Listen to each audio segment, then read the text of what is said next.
Olá, sejam muito bem-vindos ao nosso especial com resolução de questões do Enem 2018.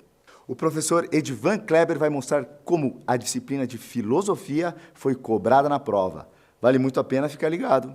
Olá pessoal, tudo bem com vocês? Professor Edivan, de Filosofia. Estamos aqui nesse momento para gravarmos, então, para falarmos com vocês nesse vídeo sobre o Enem 2018, essencialmente sobre as questões de filosofia. Para você deixar registradinho aí, tomaremos como base e parâmetro o caderno amarelo do Enem 2018, para resolvermos as nossas questões aqui de filosofia. Ciências humanas, muita interdisciplinaridade, talvez até se repita as resoluções em outras disciplinas, em outras frentes. Eu procurei separar as 6 mais essencialmente filosóficas desta prova. Então trouxe para você, vem comigo, vamos resolver então algumas questões do Enem nessa nossa conversa agora, ok? A questão número 52, caderno amarelo, questão 52, caderno amarelo, Enem 2018, diz o seguinte: a quem não basta pouco, nada basta. Né? É uma frase de um pensador do período helenístico, tá aqui, ó, do período helenístico, chamado Epicuro. Epicuro é um dos fundadores do epicurismo, corrente filosófica do período helênico. O período helênico é o período em que Alexandre o Grande da Macedônia invade a Grécia, domina a Grécia. Essa mistura entre grego e essa cultura grega e a cultura macedônia é o helenismo. E nós chamamos de período pós-socrático, né? Onde nós temos 4 grandes correntes filosóficas aí. O epicurismo, que é esta do Epicuro, tá? Eu já vou explicar para você qual é a base dela. O estoicismo, que é uma harmonia na relação entre o homem e o cosmo. O ceticismo, aqueles indivíduos que não creem numa existência da verdade absoluta. E o cinismo, tendo Diógenes como principal representante, que é o desprezo pelos prazeres, as paixões, as honras e glórias, esses padrões de vida que nós alimentamos como muito legal, e ele considerava isso algo desprezível, ok? E o epicurismo, por sua vez? O epicurismo defende o uso moderado dos prazeres, né? É a moderação naquilo que você faz, é o controle moderado das suas vontades. Então, é o trabalho moderado sobre as vontades, é o equilíbrio naquilo que você vai fazer sobre a vontade. Então, é um domínio sobre a vontade, ok? Então, vamos procurar ali, de repente, a alternativa que vai apresentar essa perspectiva. Remanescente do período helenístico, a máxima apresentada valoriza o quê? Qual virtude? A esperança, tida como confiança no futuro, naquilo que ainda virá? Não, não é a esperança, ok? Nós temos que ver aí o que fala de um controle moderado da vontade, dos desejos, dos impulsos. B, a justiça, interpretada como retidão de caráter? Não, também, ok? A temperança, opa, temperança é legal, tempero, equilíbrio. Marcada pelo domínio da vontade? Exatamente, aqui temos então a nossa alternativa correta para desencargo de consciência. Leremos as outras, a coragem como fortitude da dificuldade, na dificuldade, não. E a prudência, opa, prudência, Edvan, também é legal, equilíbrio, né? Prudência, caracterizada pelo uso correto da razão? Não é essa, porque é o domínio da vontade. Resposta certa, letra C. Beleza, galera? Valeu! Olá, pessoal, tudo bem? Professor Edivan, aqui com a filosofia, resolvendo mais uma questão do Enem para você, Enem 2018, caderno amarelo, ok? Estamos tomando como base o caderno amarelo para a gente resolver as questões de filosofia aqui nos nossos vídeos, ok? Nós vamos lá então? Vamos lá, caderno amarelo, Enem 2018, vamos lá, partiu? Questão 56. Não é verdade que estão ainda cheios de velhice espiritual aqueles que nos dizem: que fazia Deus antes de criar o céu e a terra? Se estava ocioso e nada realizava, eles dizem, por que não ficou sempre assim no decurso dos séculos, abstendo-se como antes de toda a ação? Se existia um Deus, um novo movimento, uma vontade nova para dar o ser a criaturas que nunca antes criara, como pode haver verdadeiramente eternidade se nele aparece uma vontade que antes não existia? Perceba que é um questionamento do período medieval que se encaixa dentro do pensamento de Agostinho, que viveu no período da Idade Média, nós chamamos de patrística.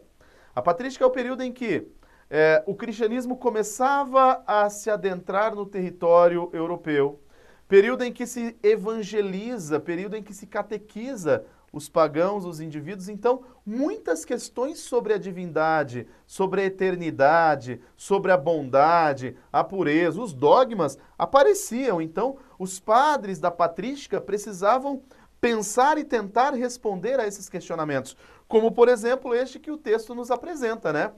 Mas peraí, por que Deus do nada resolveu criar? Ele estava lá de boa, por que ele resolveu então criar o mundo, criar o homem, dar vida ao homem? Por que ele não continuou vivendo a eternidade dele lá, como ele estava? Por que do nada ele resolveu fazer isso? Se existe uma eternidade, por que ele resolveu começar naquele instante?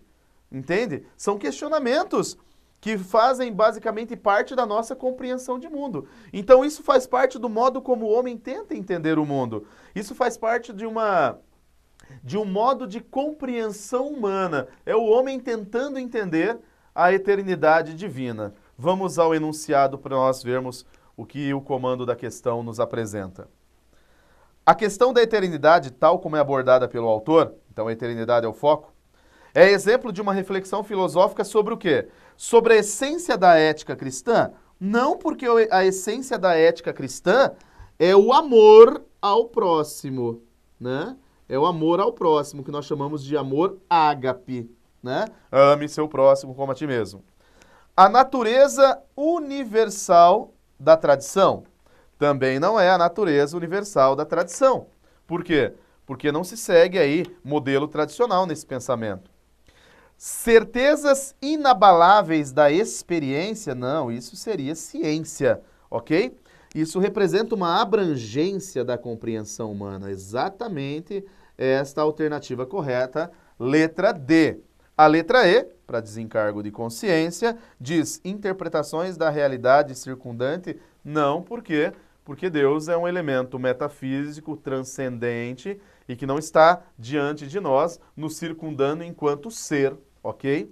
Por isso que essa noção de eternidade é algo que abrange a compreensão humana, é algo que diz respeito à racionalidade humana, a forma com que o homem tenta compreender e apreender o mundo, ok? Valeu, galera! Tchau! Olá, pessoal, tudo bem? Professor Edivan de Filosofia, resolvendo mais uma questão do Enem com você, Enem 2018. Não se esqueça, nosso caderno base para a resolução das questões de filosofia do Enem 2018 é o caderno amarelo, ok? E a nossa questão agora traz a seguinte questão, né? O seguinte questionamento. Questão 60 diz o seguinte: o filósofo reconhece-se pela posse inseparável do gosto da evidência e do sentido da ambiguidade. Quando se limita a suportar a ambiguidade, esta se chama equívoco. Sempre aconteceu que mesmo aqueles que pretenderam construir uma filosofia absolutamente positiva só conseguiram ser filósofos na medida em que, simultaneamente, se recusavam o direito de se instalar no saber absoluto. O que caracteriza o filósofo, atenção, é o movimento que leva incessantemente do saber à ignorância, ok? E um certo repouso neste movimento, né? E aí você percebe, então, que ele nos traz o seguinte: o que faz com que o filósofo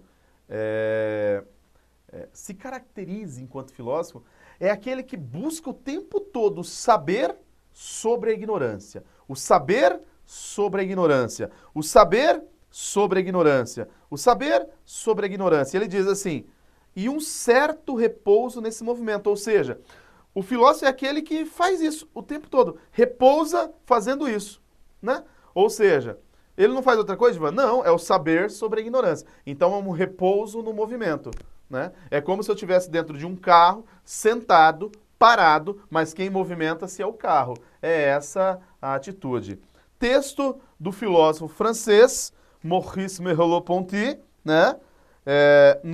Na sua obra Elogio da Filosofia. E aí vamos ao comando, então, ver o que Merleau-Ponty, esse fenomenólogo do século XX, vai nos apresentar. O texto apresenta um entendimento acerca dos elementos constitutivos da atividade do filósofo. Então, um entendimento acerca dos elementos que constituem a atividade do filósofo. Vamos lá, vamos ver quais são as alternativas que mostram essa atitude filosófica, essa atitude típica do filósofo. Letra A.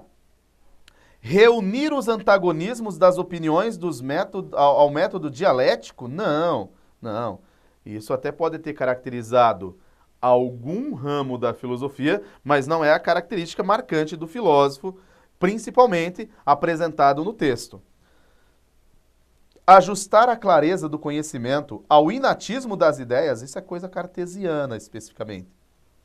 Associar a certeza do intelecto à imutabilidade da verdade, também não. Conciliar o rigor da investigação à inquietude do questionamento. Olha aí, ó.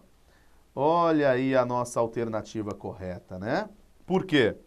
Porque é exatamente, né, uma investigação que permanece de maneira rigorosa, não admite qualquer pretexto e, ao mesmo tempo, se questiona constantemente, né?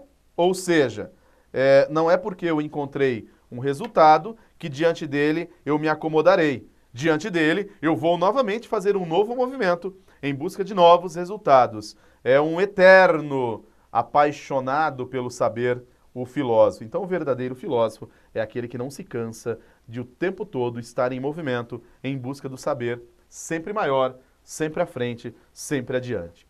Beleza? Resposta certa, letra D. Valeu, galera! Tchau!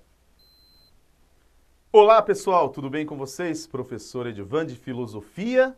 Mais uma questãozinha do Enem para a gente resolver. Questão do Enem 2018, Filosofia, tendo como base o caderno amarelo, ok? Vamos ver mais uma questão então, vamos ver o que essa nos apresenta. Questão 66, caderno amarelo, Enem 2018. Desde que tenhamos compreendido o significado da palavra Deus, então, compreensão do significado da palavra Deus, sabemos de imediato que Deus existe. Com efeito, essa palavra designa uma coisa de tal ordem que não podemos conceber nada que lhe seja maior. Então, Deus é o que há de maior na sua compreensão. Ora, o que existe na realidade e no pensamento é maior do que o que existe apenas no pensamento. Ou seja, o que existe apenas no meu pensamento não é tão grande quanto aquilo que existe no mundo e no meu pensamento. É isso que Tomás de Aquino está dizendo. Donde se segue que o objeto designado pela palavra Deus, que existe no pensamento, desde que se entenda essa palavra, também existe na realidade. Por conseguinte, a existência de Deus é evidente.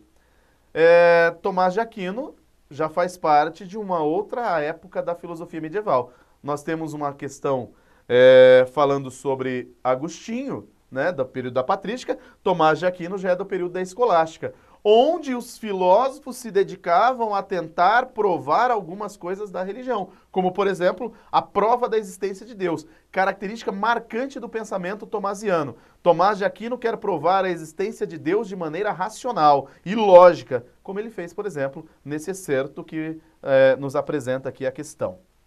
Vamos ao comando dela, então aqui é Tomás de Aquino na Suma Teológica.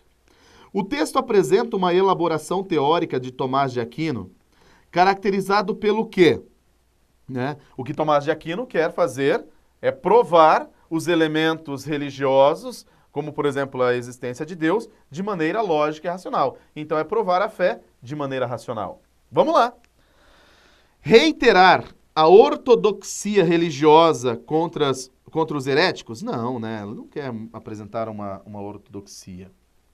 Sustentar racionalmente Uma doutrina alicerçada na fé? Exatamente. É isso que ele quer. Provar de maneira racional elementos que se sustentam pela fé, mas que também, segundo ele, dá para sustentar pela própria razão. Para desencargo de consciência, leremos as outras. Explicar as virtudes teologais pela demonstração, não, até porque o texto não apresenta essa concepção também. Flexibilizar a interpretação oficial dos textos sagrados. Nossa, não, isso é coisa lá da Reforma. Justificar pragmaticamente a crença livre nos dogmas, não, está bem. Então a resposta certa é a letra B, a alternativa B, marca claramente, então, essa questão que é muito interessante também. Beleza, galera? Valeu! Olá, pessoal, tudo bem com vocês? Professor Edivan, Filosofia, mais uma questão do Enem 2018, caderno amarelo. Vamos resolver essa questão de filosofia, mais uma aí para nossa lista. Questão número 67. Texto 1. Tudo aquilo que é válido para um tempo de guerra, em que todo homem é inimigo de todo homem, é válido também para o tempo durante o qual os homens vivem sem outra segurança, senão a que lhes pode ser oferecida por sua própria força e invenção. Texto do Leviatã, de Thomas Hobbes, ok? Texto 2. Não vamos concluir com Hobbes que, por não ter nenhuma ideia de bondade, o homem seja naturalmente mau.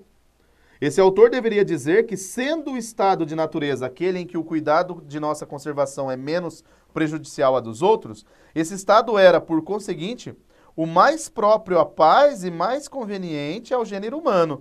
Olha que interessante. Aqui nós temos um Jean-Jacques Rousseau, no discurso sobre a origem e fundamento da desigualdade entre os homens, discordando de Hobbes. Hobbes vai dizer que no estado de guerra todo mundo quer sobreviver, e no estado de natureza ele entende como um estado de guerra, então é como se nós vivêssemos uma guerra constante. Já o Rousseau vai dizer, não é bem assim. Porque se eu não tenho a noção de bondade, eu também não posso ter uma noção de maldade. Logo, então, é um estado de paz e não de guerra. É um contraponto, né? É um contraponto que um faz com o outro. E o que os dois mostram em comum? O homem na sua condição natural. O homem na sua condição gênesis, o homem na sua origem, o homem na sua condição original. Né? Vamos lá. Os trechos apresentam divergências conceituais entre os autores, que sustentam o entendimento segundo o qual a igualdade entre os homens se dá em razão de uma... Vamos lá, olha só.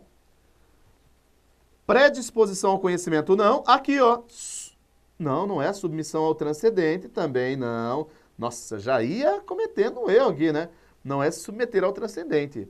Tradição epistemológica, não. Condição original, né? Então é exatamente a letra D, né? Os homens têm uma condição original que faz com que eles se assemelham, tenham uma certa igualdade. Não é uma vocação para a política também. A resposta certa é a letra D. Resposta certa, a letra D da questão 67. Beleza, galera? Valeu! Até a próxima! Olá, pessoal, tudo bem com vocês? Professor Edivan de Filosofia, fazendo com você mais uma questão do Enem, mais uma questãozinha do Enem 2018, caderno amarelo. Vem comigo, vamos lá então. Questão número 74. Questão número 74. Ela diz o seguinte: no início da década de 90, dois biólogos importantes, Redford e Robinson, produziram um modelo largamente aceito de produção sustentável, que previa quantos indivíduos de cada espécie poderiam ser caçados de forma sustentável baseado nas suas taxas de reprodução. Os seringueiros do Alto Juruá tinham um modelo diferente. A quem lhes afirmava que estavam caçando acima do sustentável, acima do sustentável dentro do modelo, eles diziam que não, que o nível de caça dependia da existência de áreas de refúgio em que ninguém caçava. Ora, esse acabou sendo o modelo batizado de Fonte-Raio, proposto 10 anos após o primeiro por Navarro, depois Bodmer e o próprio Redford, e que suplantou o modelo anterior. No contexto de produção científica, a necessidade de reconstrução desse modelo conforme exposto no texto, foi determinada pelo confronto com o quê? Né? O que foi que influenciou nessa reconstrução? O fato de que os seringueiros pegaram uma ideia científica, se apropriaram dela e aí então fizeram um uso nada científico, ou seja, um uso doxológico. A gente vai dizer então que é uma apropriação do senso comum de um conhecimento científico e empírico. Vamos à alternativa que é apresentar isso e ela é a correta. Ok? Letra A. A conclusão operacional obtida por uma lógica dedutiva, não. A visão de mundo marcada por preconceitos morais, nossa, não tem nada a ver. Hábito social condicionado por religiosidade popular, também não fala disso. Perceba que por eliminação você vai matando fácil. Conhecimento apropriado pelo senso comum, sim, conhecimento empírico. Apropriado pelo senso comum, é exatamente isso que aconteceu. E por último aqui, padrão de preservação construído pela experimentação dirigida, também não. Perceba que por eliminação você marcaria e acertaria essa questão. Resposta certa, letra D. Letra D. Valeu, galera! Até mais, até a próxima. Tchau, tchau! E aí, gostou? Então clique no link que aparece na descrição do vídeo para conferir a playlist com os vídeos de resolução de questões das outras disciplinas. E lembre-se, a melhor preparação você encontra no A Prova no Enem. Aqui, o Enem é sem mistério.